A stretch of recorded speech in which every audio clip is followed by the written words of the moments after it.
Oh, sudah kena bencana, Pak. Iya. Jadi rumah kedua mempelai ini Rumah kedua mempelai ini sudah tidak ada. Kondisinya rusak parah. rusak parah, Pak ya. Jadi ada inisiatif dari Pemerintah desa. pemerintah desa ya, Pak ya. Ada inisiatif pemerintah desa bekerjasama dengan pemerintah kabupaten untuk menyediakan terowongan-terowongan yang sekarang ada di sini.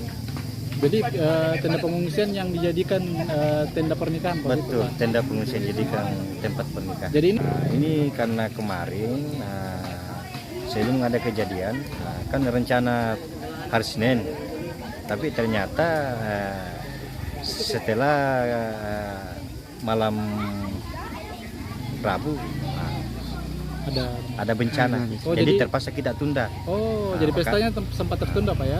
Sempat tertunda. Oh, berarti undangannya sebelum sudah disebar, Pak. Undangannya kemarin memang sudah jadi tapi belum disebarkan, makanya undangan itu sampai sekarang belum dibagi, belum disebarkan karena dalam keadaan seperti ini.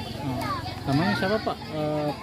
Namanya siapa yang kedua mempelai, Pak? Calon pengantin laki-laki atas nama Jusman bin Pahenta. Usman. Perempuan Nur Pasling bin Muhammad Amin. Nur Pasling. Nur Pasling Paslin. bin Muhammad Amin. Oh, itu keduanya warga di sini, Pak. Keduanya warga di sini, Dusun Tiga Wetu, Dusun Tiga itu. Desa Labuku. Terima kasih sudah nonton. Jangan lupa like, subscribe, dan share ya.